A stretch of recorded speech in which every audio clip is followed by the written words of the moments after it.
Yeah, follow me.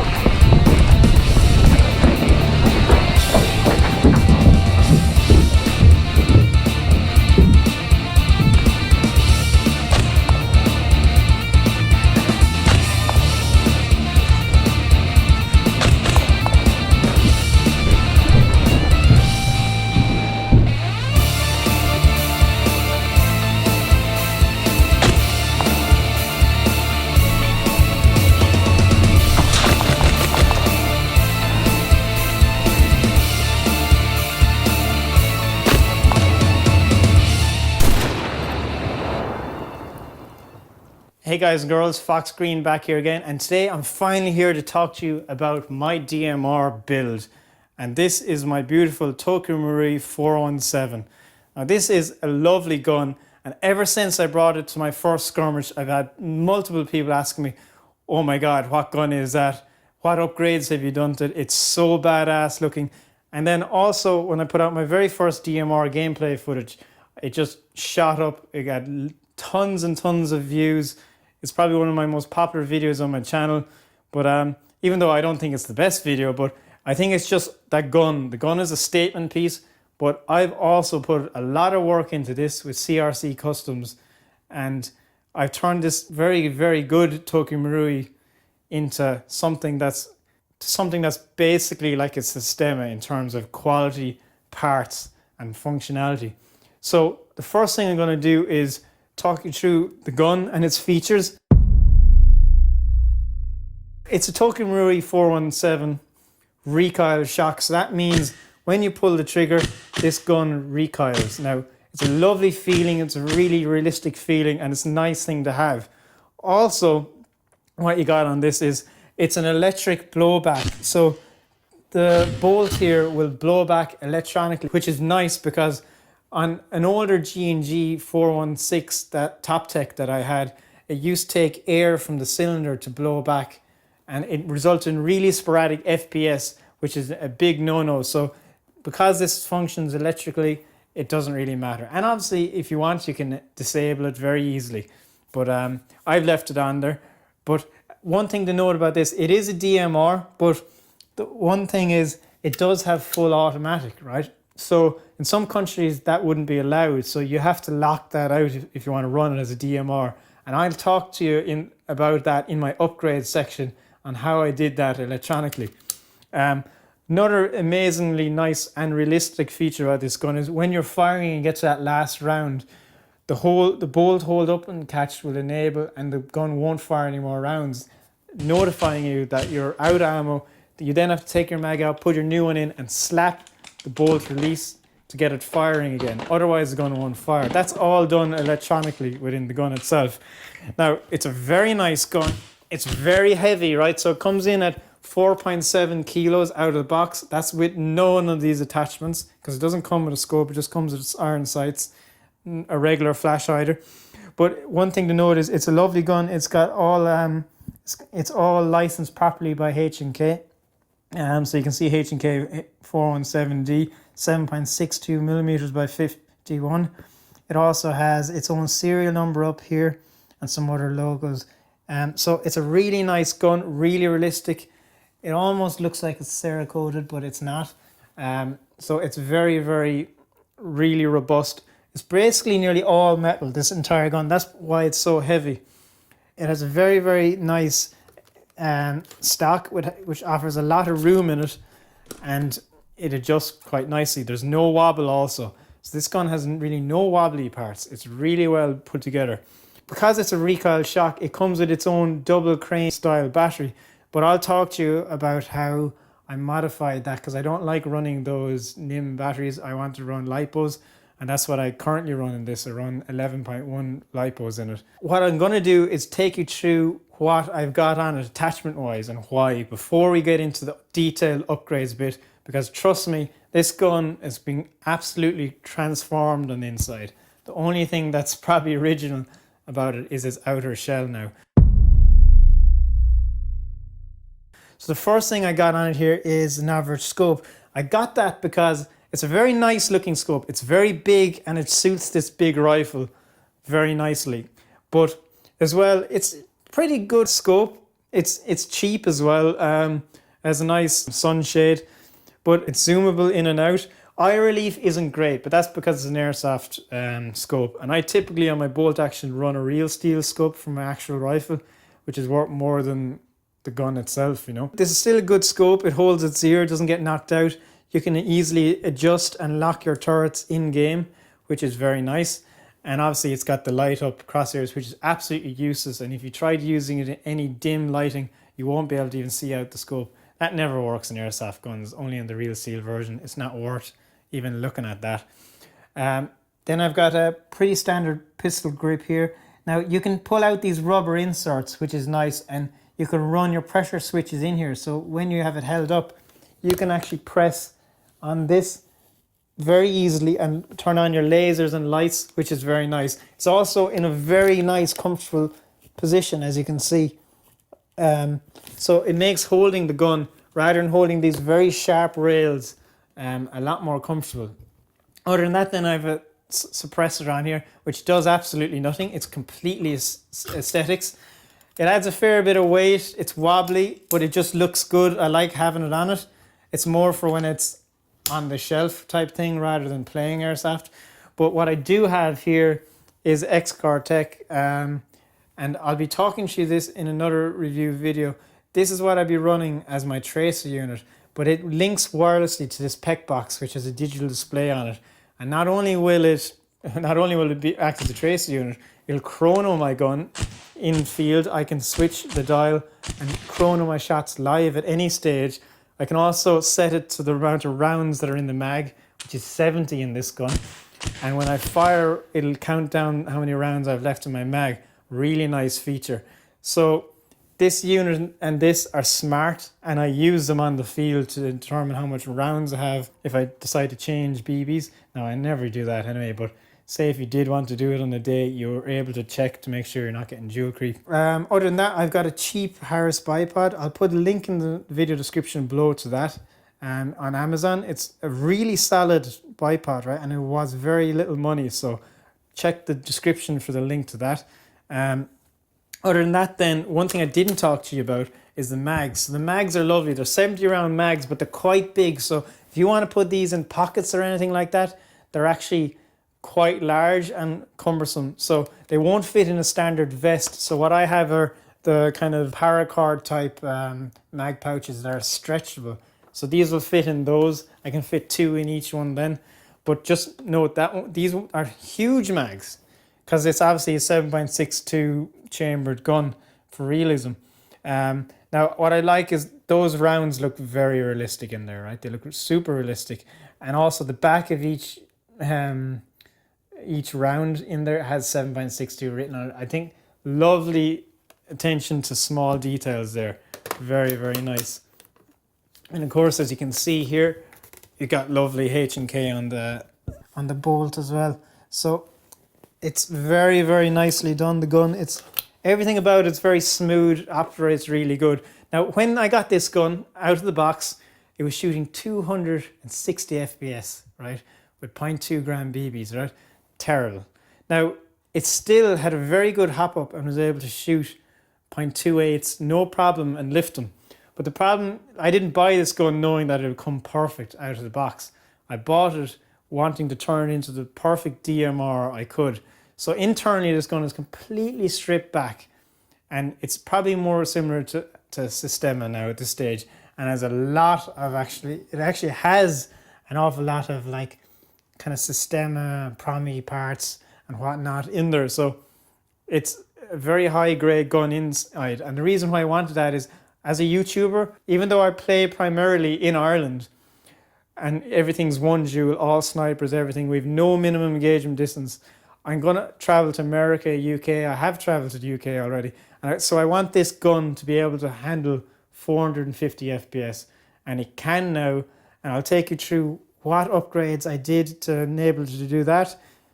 And digitally, what upgrades are done. And also, what did I do to hop up? Everything. So everything. I'm going to now take you through the upgrade section. So all upgrades in this gun were done by CRC Customs. I'll leave a link in the video description below to them. he is a master, Carol is, when it comes to all things Tokyo Marui. He does guns here in Ireland is where he's upgrades them, but he gets them sent from all over Europe. So he's a real top technician when it comes to this. And that's why I sent this gun out of the box new to him to get it to where it is at today. So the first thing I upgraded in this was I put in a new gear set, a hardened gear set, right? Because the gears in this to shoot 450 FPS would eventually break, because the gun is made in Japan where everything is pretty much 1 joule or 0.9 of a joule, and that's why the guns come out of the box at that power rate. So they will eventually break. So as a hardened Promi gear set in there. The piston, it has a Promi piston head and a Promi piston cylinder. It has a Promi hardened cylinder and a Promi Aero cylinder head, right? So again, there's a much better cylinder, better for air tightness, and it makes the gun actually shoot really well and consistent because I'm getting no real loss of air. I also have a Promi Tappert plate in there. Again, it's made of a higher grade material and it's just less likely to break over time. The nozzle in it then is a Lonex Air Nozzle. Again, it's just a better material, it probably give me a better seal, so that's also brand new in it. The actual cylinder in this gun is a Systema cylinder also, so obviously Systema is an extremely good brand. So again, that is very good. So as you can see, all the main working parts of this gun is either Promi or Systema parts. Then the springs. So currently in it, it's in the 1 joule configuration now. So it has an Eagle 6 M190, which will give me 1 joule. So spring wise now, I currently have an Eagle 6 M90 spring in it, which is basically giving it its 1 joule because I'm using this in Ireland at the moment. So, but what I'll actually also have is a spare Eagle 6 M130, which will give you the 450 FPS I need when I go to the UK or America. That is coupled with, I've basically got all the wiring cleaned up in the back. So as I told you, it comes with a dual stick NIM battery, which has no real wiring, just slides in and connects. I got that removed because what I wanted to do is run lipos in it for better trigger response. So that's now all wired to handle lipos.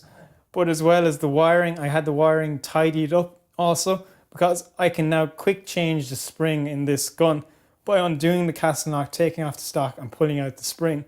And so the wiring is done in such a way that I can do that quicker and easily without messing with wiring. So that allows me to change the springs out for when I travel. So now it's relatively quick change spring enabled, which is very good for me. I'm using a Terinsoftair spring guide in this, which again is just a higher grade material, less noise, less vibration, a better fit for the spring. Overall, it's a simple thing, but it's a very effective little change to do. You know, people talk about CAN mods and stuff, so stuff like that can help reduce noise a bit, but it's still quite a noisy gun regardless because it's an AEG.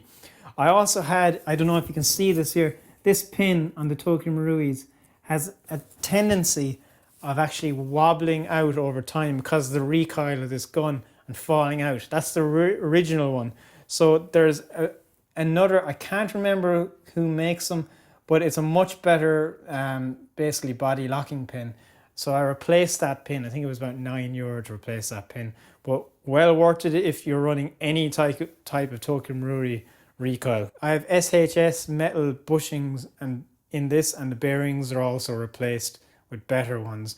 The whole gearbox has been shimmed and greased as well before it was all put back together. There's a neopad fitted to the cylinder head also to correct the AOE, and the piston is modded for AOE also. So as you can see, internally there's an awful lot done, but also now we're talking to the front end of the gun, which is probably the most important thing is your accuracy and how to lift heavy BBs. So I fire on 1 joule out of this. I can easily lift 0.4s, right? But I don't fire them because I don't get great range. I typically would fire 0.3s or 0.32s because that gives me the best range and it deals with the wind enough for the distances I'm shooting at. So the first thing is I got the barrel, which is a PDI 6.01 Raven Tightbore barrel. So the thing to note about this barrel is the original one that's in it is quite short. Now, One thing I did do is when I got the barrel is I didn't get an extra long one. I kind of regret not getting one that comes out a bit further. So the barrel is actually it's still long, but it's probably this length. It ends here. So it's quite a lot of outer barrel for the BB to pass through before it exits. So if there's any basically wobble in things like your silencer, you know, the BB could hit it. So everything needs to be quite squared away. The one disadvantage I didn't like about this gun is the actual treads on the muzzle flash hider. The metal that's used on the outer barrel is kind of a bit crappy, meaning the treads can wear very easily. So if you are treading anything on this, put a bit of oil on it, just FYI.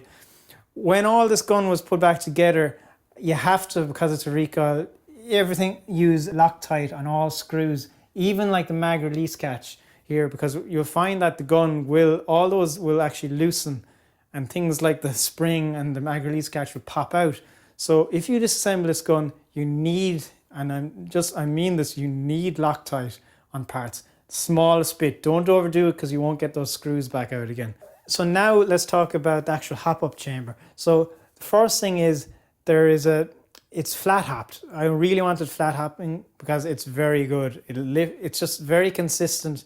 It'll lift heavy BBs, no problems. So I have a custom printed 3D flat nub done for this. Carl Rook does them himself and he's installed it. That's combined with a Systema flat modded nub. So as you can see, more Systema parts are in there, but they work very, very good. And then finally, there's a mod hop arm in here. So as you can see, guys and girls, everything inside this gun, so from accuracy all the way down to the actual moving gearbox parts, has been upgraded in some way, shape or form. It's quite a heavy build for doing this. It's still cheaper though than a Systema or an Umbrella Armory gun, but probably performs as good as them now. Especially when I stick my M130 spring in it, I can really reach out there and touch people with 0.48 gram BBs, no problem. Now, there's only one final mod that I did. As I said, this gun is both semi and full auto. So to use 450 FPS, it needs to be only semi-automatic. So in countries like America and the UK. The final and probably most important upgrade in this after the barrel and hop-up is BTC Spectre Mosfet. Now the reason I have this is it allows me to program different things in the gun. So as I said, this has single and has full auto options, right? Full auto isn't allowed when you're using 450 FPS in the UK or America.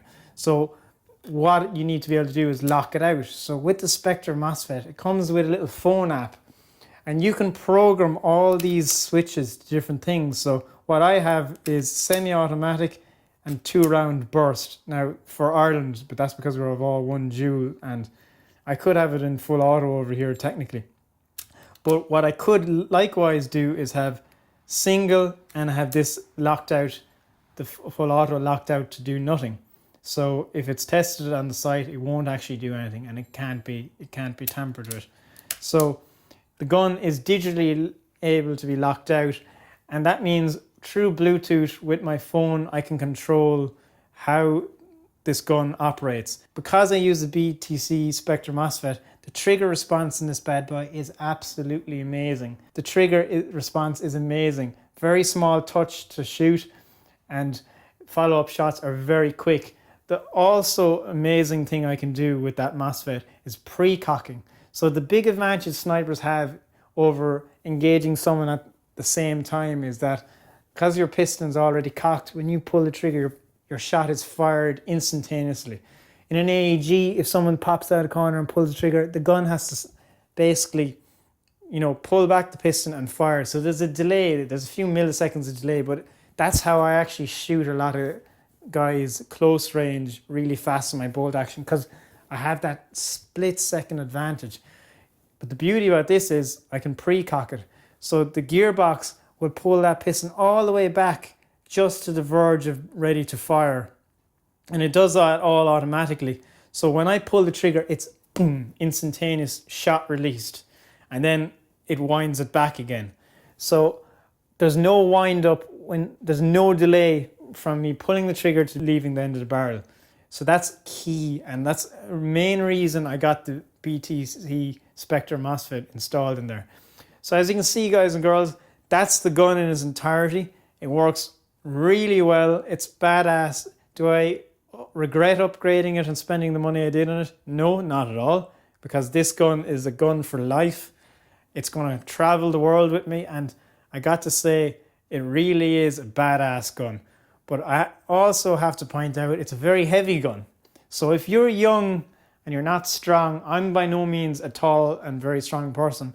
I can manage this gun all right, but it is a real workout bringing this guy around. It's like bringing around a saw with you all day, because as I said, the base gun is 4.7 kilos.